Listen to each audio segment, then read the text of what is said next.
The United States is experiencing one of the deepest divides within modern history. When viewing the news, one is immediately presented with the challenges this nation faces. A country that is split among political party lines, mistrust of our government institutions, a skyrocketing national debt, and underneath it all, a cost of living which has climbed over the last 20 years, with the typical middle-class income not rising at the same level to match those costs. The U.S. is on the brink of a revolution. The current situation of the country is already teetering on a delicate balance. Unless those in power start thinking more about the well-being of the people and less about their own personal agendas, people will start to fight back and implement those changes themselves instead of waiting for those in power to do it. And then we had London. I thought I was on the wrong march because there were all these families. Virtually everybody I know was on it. The whole of my family went on it. It was so beautiful. This was the future of humanity. They can't hold us back! Bush, you can't hold us back! My fellow Americans, let's roll. This bastard is actually going to take us to war. The American people do not want this! It was over. Back up! Back up! Back up!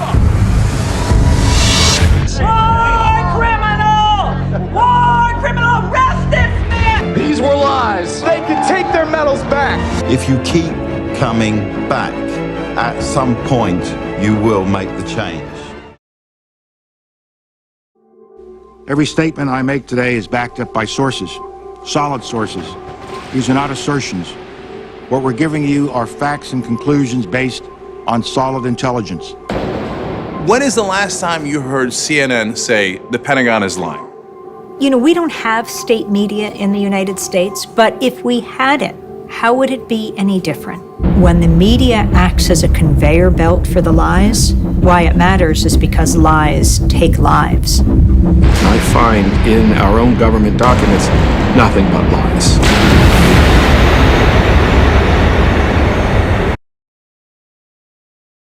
Right now, it's perfectly legal to buy political influence in America. Here's how it works. Let's say a big bank wants a law that would force taxpayers to bail them out again if they repeat the exact same reckless behavior that crashed the global economy in 2008. Not exactly the most popular idea with the public, and Congress knows that. That should be the end of it. But that's where the money comes in. It's perfectly legal for our bank to hire a team of lobbyists whose entire job is to make sure that the government gives the bank what it wants. Then those lobbyists can track down members of Congress who regulate banks and help raise a ton of money for their re-election campaigns. It's perfectly legal for those lobbyists to offer those same politicians million-dollar jobs at their lobbying firm. Then, those lobbyists can literally write the language of this new bailout law themselves and hand it off to the politician they just buttered up with campaign money and lucrative job offers. And it's perfectly legal for those politicians to take the lobbyist-written language and sneak it through Congress at the last second. So now you've got a law that greatly benefits the banks and the whole process can start over. This is how So listen to this list of the 32 winning countries. You'll notice we're keeping the US graph on the left of your screen so you can see how much better these places are faring compared to us. We have Andorra, Australia, Austria, Bhutan, Cambodia, China, Croatia, Cuba, Djibouti, Estonia, Greece. Look at Greece. Greece is often criticized as a kind of governing basket case in Europe, and look how well they have done. Iceland. Iceland's another one. Jamaica, Jordan, Kosovo, Latvia, Lebanon, Liechtenstein, Lithuania, Luxembourg, Malta, Mauritius, Monaco, Montenegro, New Zealand, Slovakia, Slovenia, South Korea, Taiwan, Thailand, Tunisia, and finally Vietnam. All of those countries in the green, beating the coronavirus and doing much better than us. And the next group is countries that are nearly there. They're suppressing the virus, but they're still recording new cases. These are all the yellow graphs, right? You see a bunch of countries, particularly in Europe, that are there. And then there's the group that's still in trouble. These are the countries where recorded cases are still going up or they're going down very slowly. Despite the fact that the last week or two of data from the US overall is somewhat hopeful and things are moving somewhat in the right direction, we are still in the red. In a group that perhaps coincidentally also happens to include some of Trump's favorite world leaders, like Putin of Russia, Duterte of the Philippines and Bolsonaro in Brazil. This crisis is, among other things, a kind of global test of governance. And it is just really hard to look at all the data and come to any conclusion other than that our leaders are failing. A fundamental flaw has evolved or emerged inside of our democracy. I think I talked about it during the campaign in a too abstract way. I want to be very particular. That flaw is an institution called Congress. Congress is a failed institution, And it's crippled and corrupted by the corrupting influence of money, by the way in which we've denied equal representation through gerrymandering, through all the mechanisms by which this institution no longer represents the American people. And the reality, of course, of our government is we need both Congress and the president to be able to work together to get anything done. President Lincoln predicted the growth and power of the corporation long before such a decision was passed by the Supreme Court when he wrote during the Civil War that corporations have been enthroned and an era of corruption in high places will follow, until all wealth is aggregated in a few hands and the republic is destroyed. I feel at this moment more anxiety for the safety of my country than ever before, even in the midst of war. Since 1886, there have been at least 11 more major decisions by the Supreme Court that have given corporations additional rights. The most recent two that have had a huge impact on our past two elections have been the 2010 Citizens United versus FEC, which declared that the government can't limit a corporation's political donations. And in 2014, the Burwell versus Hobby Lobby case that says that corporations can assert the religious rights of their owners. The point is that corporations used to look very different than they do today. Their evolution from tightly controlled entities that were meant to serve the public to massive companies that serve themselves first and have a major influence on the political direction of this country has been a slow yet steady process. Their power has come from the decisions of many court cases which have slowly granted them more and more power. The trend is not in the public's favor, rather the corporations. The question remains, however, what now? It's only at the national level that we've come to believe our political system should be frozen in amber, that however we're doing things is how we should keep doing them. And puzzlingly, we've decided that not when we think our political system is great, but at the exact time that Americans are losing faith in our political institutions. I suspect our true belief is not that our system of government is performing so well that it should be immune to change, but that we are performing so poorly that we don't trust ourselves to change it. Which is sad, but this is our political system. We can't run away in self-loathing. It needs to work for the country we actually have. We can't have an old compromise between states leading to a civil war between parties. But to change it, we need a theory of what makes a political system legitimate in the first place. And that means we need some criteria by which to judge it. Robert Dahl, one of the most respected political scientists of the 20th century, he believed the ideal US Constitution would 1. Maintain democracy, 2. Protect fundamental rights, 3. Ensure fairness among citizens, 4. Encourage forming consensus, and 5. Provide a government that is effective in solving problems. I like that as criteria. I think that would make sense. If you don't like it, that's fine. What you need then is to come up with something better.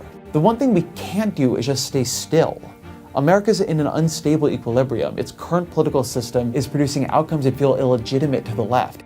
Any effort to reform that system feels like it would produce outcomes that feel illegitimate to the right.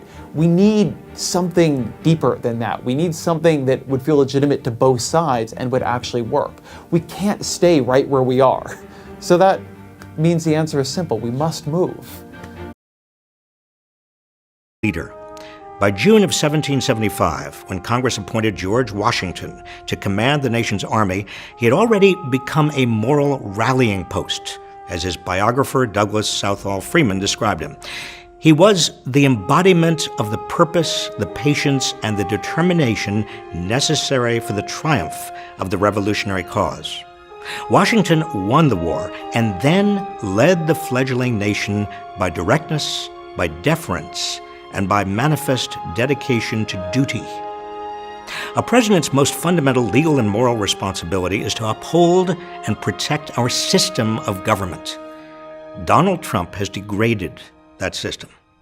When he threatens to loosen federal libel laws so he can sue news organizations that are critical of him and revoke licenses of networks critical of him.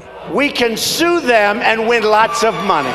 He isn't just bullying the media, he's threatening the constitutionally guaranteed freedom and integrity of the press.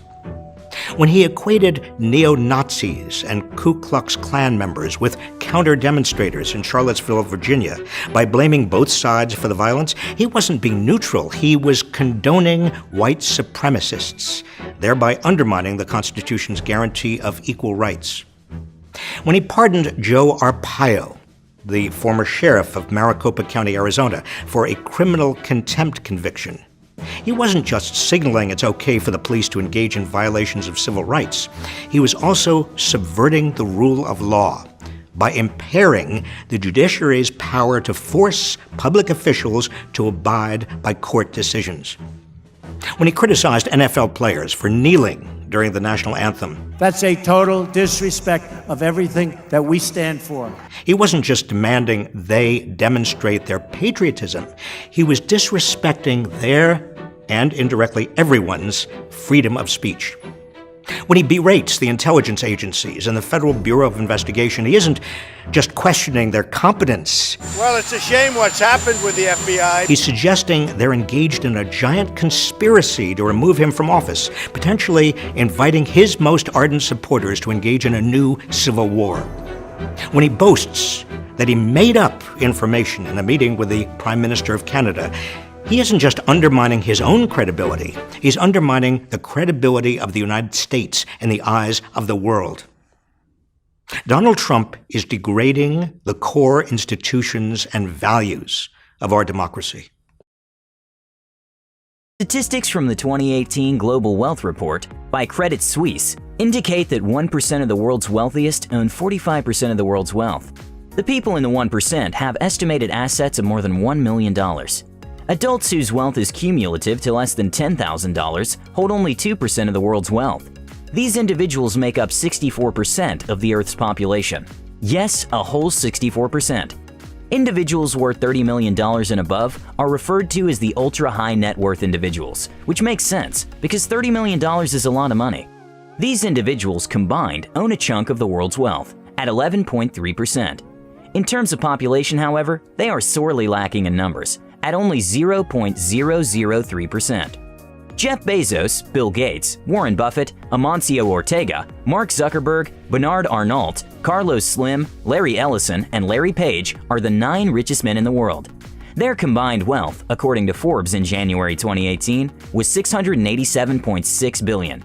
This figure is equivalent to the total wealth of, get this, 4 billion of the poorest people in the world. This is to mean, in terms of wealth, if you put these 9 gentlemen on one side of the scale, or seesaw if you prefer, you would need a good 4 billion of the world's poorest on the other side in order to balance it out.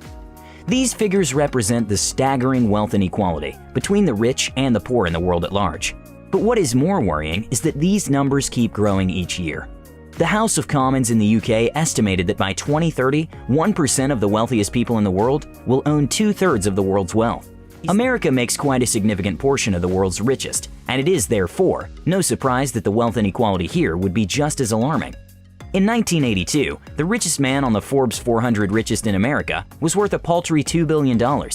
In 2018, to make it to the Forbes 400, you had to be worth at least $2.1 billion. The richest man in America, who is the richest man in the world, is worth over $100 billion.